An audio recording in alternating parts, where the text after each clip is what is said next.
What's up, everybody? Welcome back to the Next Win podcast with your host, Aunt Ma. Co-host Justin Vaseur. Special permanent guest, Willie the Lender. And I for anyone that's watching, I am smarter today because I'm wearing glasses. Yeah. So I can give really good advice now. You can give more accurate numbers because it enhances your brain. All right, guys. So the previous episode, we talked about why real estate agents are liars. And we covered that, there's just bad apples around. So in this episode, we're talking about, what is it, Justin? And why do people hate real estate agents? God damn, dude, this episode. They call them they call them like a used car salesman. Is that what it is? Yeah. It's like those people that try to sell you like a cell phone service at the Costco or something. Oh, yeah, they're just hustling though, man. I can't hate on them, but you can't hate on them, but there's this like weird tension, like dude, that is dirtiness. Yeah, I put my hands up like this when I walk past those guys at Costco, and I'm like, or the people that want to clean your shoes. Yeah. Oh, yeah. Yo, brother, you want to clean your shoes, bro? You'll be for free, bro. I'm like, no. It's like I respect the hustle. Yeah, but at the same time, the approach is grimy. That's the word, grimy. Come on, bro. I mean, because it's a numbers game to them, right? Yeah. And they're not picking out their actual demographic. But what I like about this topic and what you just mentioned about why do people hate real estate agents, I agree. I also hate real estate agents, and I'm a realtor. I hate them. Me too. I hate the ones that just don't know anything, or the ones that are lazy, I think the one that just makes me red hot and on fire every time when I'm, dealing with the other parties when I'm in a transaction is the ones that just don't care and think they know it all. Yeah, I deal with that too. They don't know anything. Yeah, as a lender too. Like they're like, I've been doing this for 30 years ago. And they do everything wrong. Yeah, I'm like, how many transactions in 30 years? What, 2 in 30 years? You can be licensed for 30 years and say you've done that for 30 years. Yeah. I'm like, listen, I don't want to get sued by anybody. Mm-hmm. Can you just, put it all in this doc and we can all sign it? But instead they're like, with the same doc that's already signed, they're like getting pens and pencils and they're writing over it with stuff. And I'm like, no, that's not acceptable. Like, and it's already signed prior to you adding stuff on there. Mm-hmm. Like what's wrong with you? Yeah. So, or they've been like telling the buyers and like your lenders don't know anything, and I go, you don't know anything. Like now you're making me look bad because you don't know anything. And yeah. Well, why do you hate real estate agents so much as a buyer, Justin? They're just so pushy. Like I feel like the experience that I had like in the past, because there was a time where I was looking at houses and stuff. Without us. No, this was before you guys. Okay. That's and fine. Then and then that's why people hate. I would get like text messages every day, and I'm like, dude, I'm literally just like browsing. Like, yeah, I told you from the beginning, what I'm doing, this and that. And so yeah, they would just keep hitting me up, and I think that's just like the old school sales culture. Mm-hmm. Right, pounding the phones, numbers, like the numbers game, pounding phones, just constantly, getting in touch with the client. It's just how they're trained, especially with the new realtors. So when I came to Vegas, I decided to join a real estate group for the first time to see what I can learn. And I left the group after like 2 months. I'm like, I can do this on my own. But basically in the group, they give you these numbers to call. And let's say I was calling you, Justin, and you get 15 different realtors call you every day, and you're so annoyed, right? Mm-hmm. And so, yeah, these guys get it. Like, oh shit, this guy's mad. I'm gonna stop calling. But there's that one guy that calls like 12 days in a row or like 12 times in a month, and everyone else stopped after 2-3 weeks. But the same guy does.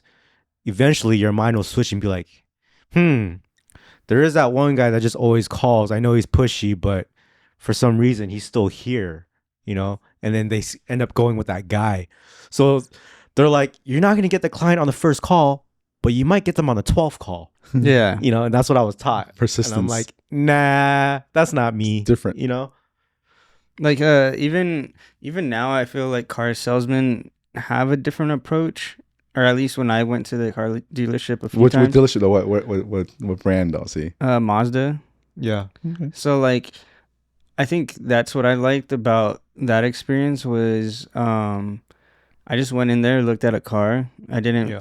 get flooded with people or whatever. And then I was like, hey, I like this car. It's pretty cool. Can you give me more information on that? Yeah. And then they're like, okay, cool. And then, even when they gave me more information, they're just like, are you looking to buy today or whatever? And I'm Yeah. like, no, I'm going to think about it. Okay, cool. Just let me know. Oh, nice. And I'm like, yeah. Damn, Yeah, they respected everything. Yeah. Whereas I feel like pre-pandemic, like those years, Yeah. everybody, like the second you drive into the parking lot, they're like running out to you. Yeah. He's mine. That was Yeah. actually when I bought my new Toyota truck. That's how they were. There's like a whole group of like 20 salesmen, and like they're all staring as I pulled up. And then once I opened my door, they're already coming. That's how it was like last year at Toyota. And then this year I went to BMW because, buying a car for my wife. And I went So to sweet. BMW of Las Vegas and BMW of Henderson. And we go to Las Vegas, and there's just this girl. And she's like, hey, what are you looking for today? And it was just really nice, like your Mazda experience. She respected everything. When I went to Henderson, it was a guy. And he's like, hey, what's up? You want to come over to my desk and see what we can work out? I'm like, oh, shit. What? I didn't even look at a car yet. Yeah. What's going on?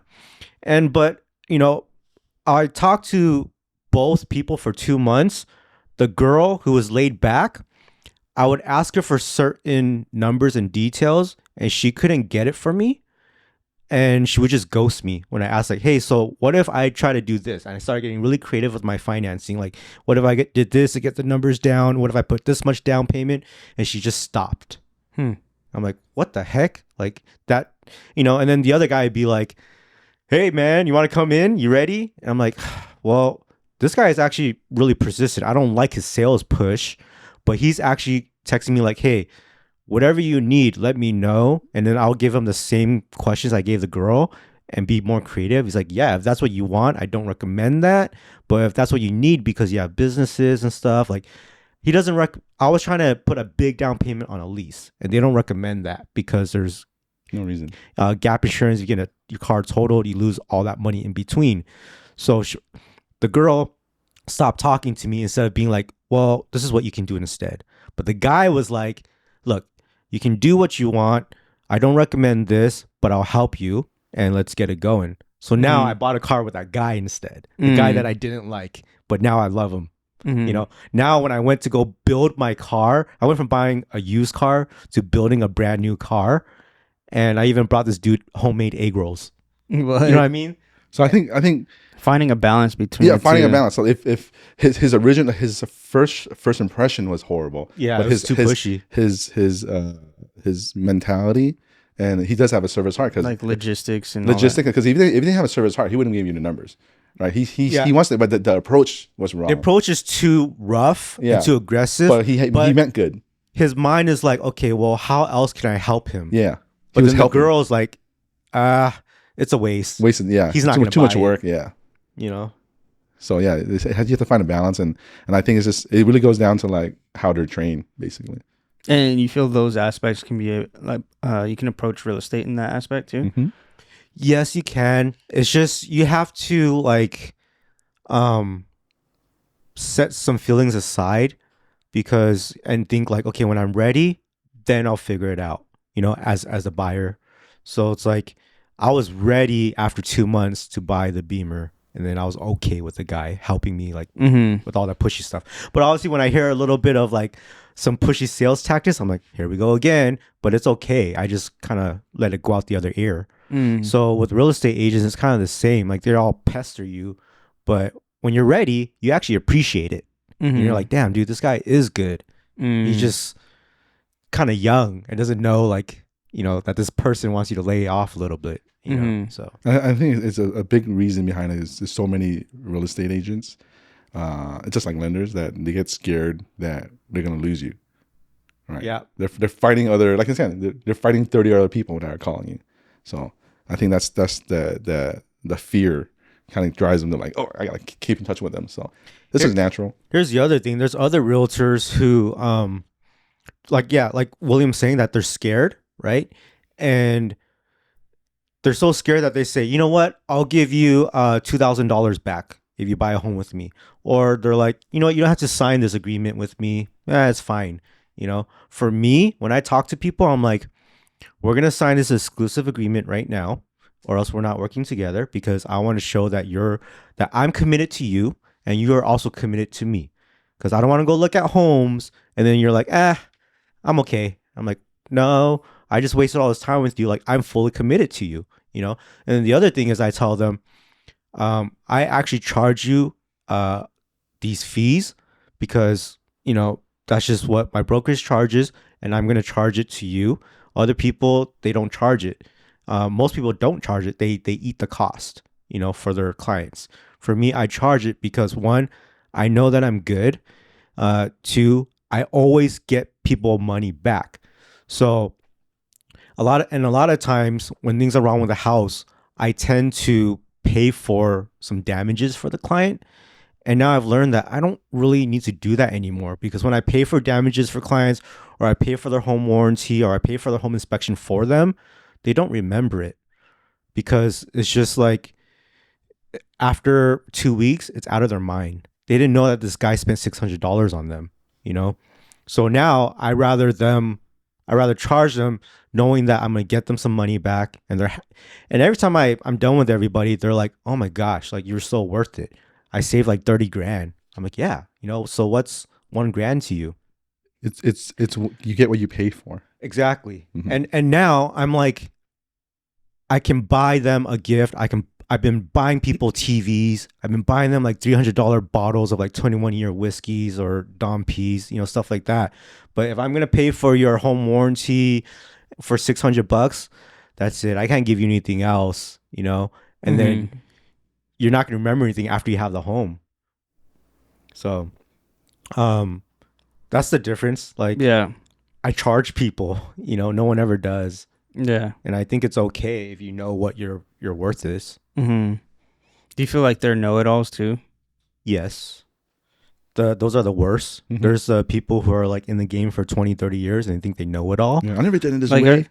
Things change, man. Like, are there some things that they shouldn't be answering, like questions they shouldn't be answering, or like let's say they have a buyer has a question about a loan, and then should they feel entitled to answer that, or should they reach out to like know their place? Or they could. I would always tell them you can answer it, but I'd tell them just double check with the lender. Yeah. So an experienced agent, a good one, will say, you know what, that's a lender question. Can you ask the lender that? Because as a realtor, you just know about the house. You don't know about the financial part, which is the lender.